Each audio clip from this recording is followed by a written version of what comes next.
What if an ordinary company suddenly gained the power to wage war?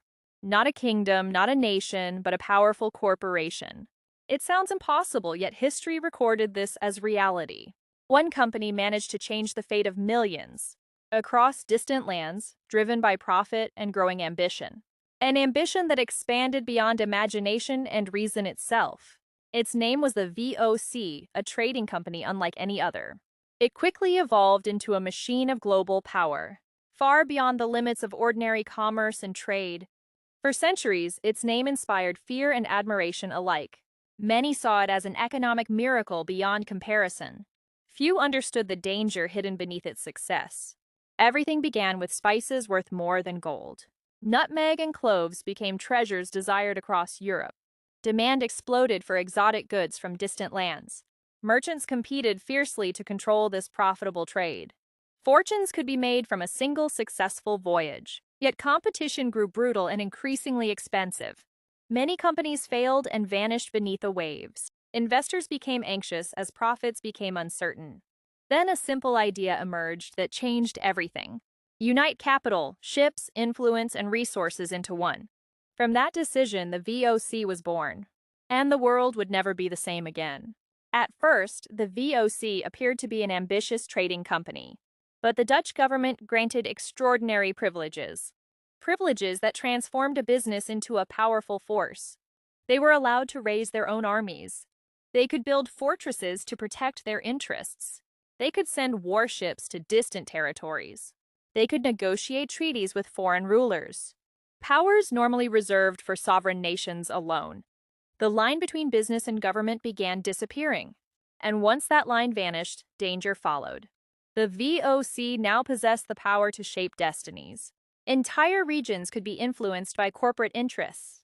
Their long journey eventually brought them to Southeast Asia, a region rich with the world's most valuable spices.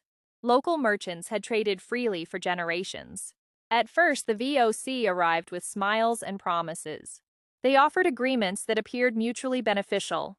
Yet hidden behind diplomacy stood a darker reality. Armed soldiers waited behind every commercial negotiation. The VOC had little interest in competition. They wanted complete control of the spice trade. Slowly, restrictions began replacing commercial freedom. Local communities started recognizing the true objective, and a storm was beginning to form on the horizon. One of the VOC's main targets was the Banda Islands, home to the world's most valuable nutmeg plantations. For the Bandanese people, nutmeg meant survival and prosperity. Trade had always been open to many nations, but the VOC saw something very different. They saw immense wealth waiting to be controlled. Negotiations began between VOC officials and local leaders. Yet both sides wanted completely different outcomes. The Bandanese wanted freedom, while the VOC wanted monopoly. Tension grew as neither side was willing to yield. Fear slowly spread throughout the peaceful islands. Everyone sensed that something terrible was approaching. Then the conflict finally erupted. Cannons spoke when words could no longer succeed. Villages emptied as people fled for safety. Smoke-filled skies that had once been peaceful. Families were separated by chaos and violence. Countless lives changed forever within a short time. All of it happened because of a single spice. A spice valuable enough to fuel human greed. After resistance weakened, VOC control became stronger. The company tightened its grip on the islands. Wealth, silver, and spices flowed into their warehouses. From Europe, investors saw only growing profits.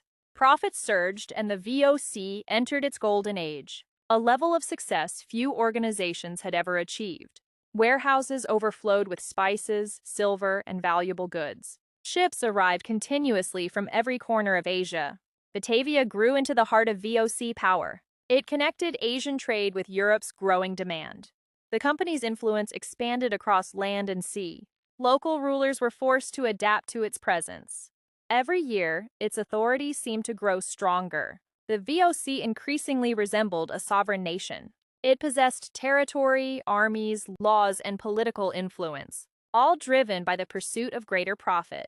Yet history teaches that no power lasts forever, especially when success begins feeding unchecked greed. At first, the warning signs seemed insignificant.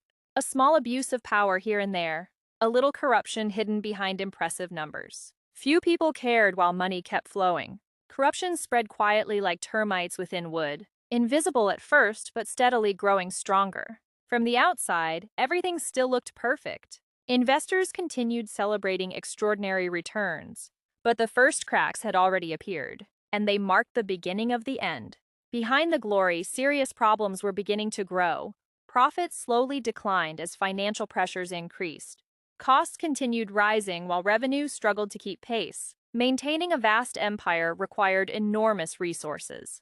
Fortresses, ships, and soldiers consumed tremendous amounts of money. Administrative expenses spread across distant territories. At the same time, powerful competitors emerged. The British expanded their influence throughout Asia. The VOC's monopoly was no longer guaranteed. Company leaders began arguing about the future, yet no effective solution could be found. Time itself was becoming a dangerous enemy. Debts began growing faster than the company could manage. Investors started losing confidence in the corporation. Bad news spread through financial markets. The Golden Empire slowly became a heavy burden. Corruption continued poisoning the organization from within. Money disappeared before reaching its intended destination. Directors blamed each other for the growing crisis. Trust fractured as internal divisions deepened. From the outside, the ship still looked magnificent. But beneath the surface, dangerous leaks had formed. The storm was approaching faster than expected. And the worst was still yet to come. The storm finally arrived, and the VOC felt its impact. Financial reports grew worse with every passing year. Company leaders realized something was deeply wrong. But that realization came far too late. The damage had already spread throughout the organization. Every territory demanded resources to remain operational. Soldiers needed wages and supplies to continue serving. Aging ships required costly maintenance and repairs. Expenses overwhelmed the company's weakening finances. Investors no longer saw the VOC as invincible. They began recognizing risks long hidden from view. Fear gradually replaced the confidence of earlier years. From the outside, the empire still appeared impressive. Yet its foundations were becoming dangerously fragile. The greatest damage was coming from within. Corruption had become deeply rooted in the system. Leaders focused on protecting themselves instead of solutions. Internal cooperation weakened as trust disappeared. Greed clouded decisions that demanded wisdom and discipline. Money flowed out faster than it flowed in. Every report pointed toward an increasingly dangerous future. Still, many hoped the crisis would somehow pass. They failed to see how little time remained. History was moving toward its most tragic chapter.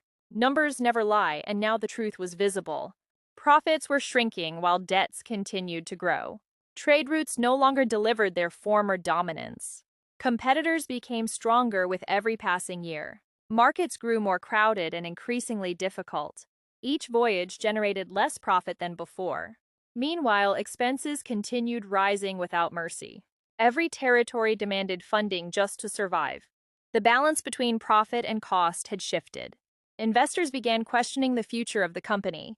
Cracks once hidden were now visible to everyone, yet repairing them had become far more difficult. Company leaders increasingly blamed one another for failure.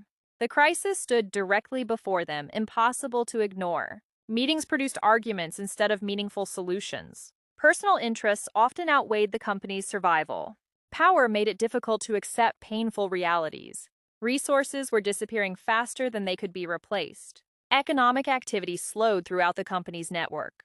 Even strongholds began showing signs of weakness. The once feared fleet became increasingly expensive to maintain. Pressure arrived from every possible direction. The giant was slowly losing its balance, and the inevitable ending was drawing closer. Money was running out while demands kept increasing. Accountants struggled to make sense of mounting debts. Financial obligations rose like an unclimbable mountain. Company leaders finally understood the scale of danger. But the time available for action was disappearing. Investors demanded answers that few could provide. Confidence vanished as uncertainty spread through the markets. Centuries of success began slowly falling apart. Territories once considered assets became expensive burdens. Every fortress and outpost required resources they lacked. Economic and political storms struck at the same time. The world's greatest corporation was losing its strength. At last, the feared moment finally arrived. There was no easy way to save the company. Years of mistakes had caused irreversible damage. Losses continued growing while hope steadily faded. Executives watched helplessly as collapse approached. The once mighty power now appeared fragile and vulnerable. Its authority no longer inspired the same fear. Investors abandoned the dream they once believed in. Reality could no longer be postponed or hidden. The giant was nearing the end of its journey, an ending that once seemed completely impossible. The world prepared to witness a historic downfall. Year after year, the situation became impossible to sustain. Eventually, a historic decision had to be made. Every possible solution had already been exhausted. The collapse could no longer be delayed. In 1799, the final chapter finally arrived. The Dutch East India Company was officially dissolved. A corporate empire built over 2 centuries disappeared. Wealth, influence, and dominance came to an end. Many could hardly believe what they were witnessing. The world's most powerful company had fallen. A giant once thought immortal was gone. It seemed that the story had finally ended. But there was something deeply strange about the collapse. If the VOC had truly died, why did its influence remain? Why were its territories still under the same control? Why did its fortresses continue standing across Asia? The answer is rarely discussed in popular history. The VOC's assets did not simply vanish overnight. Its territories, trade routes, and infrastructure survived. Much of it was transferred to the Dutch state. The system remained, even if the company disappeared. Suddenly, an unsettling question emerges. Was the VOC truly just a company? Or was it something far more powerful all along? Perhaps we have been viewing the VOC the wrong way. The deeper we look, the blurrier the lines become. The line between corporation and nation almost disappears. The VOC commanded armies, territories, and political power. Powers normally reserved for sovereign states alone. Yet all of it operated under a corporate banner. So perhaps we have been asking the wrong question. The question is not how the VOC became powerful. The real question is whether it was ever just a company. Or was it a nation disguised as a business? A state hidden behind commerce, trade, and profit. A possibility that changes the entire story. One thing remains certain about the VOC's legacy. It changed the course of global history forever. It proved that economic power can become political power. It showed how corporations can shape entire civilizations. The decisions of a few affected millions of lives. Yet the greatest lesson lies elsewhere. The greatest threat often comes from within. Greed quietly grows while success hides the warning signs. Eventually, that greed becomes a monster that destroys the very thing that created it. The VOC was not defeated by a stronger enemy. It was defeated by the greed growing inside itself. The VOC did not fall because its rivals became stronger. It fell because the greed within became unstoppable.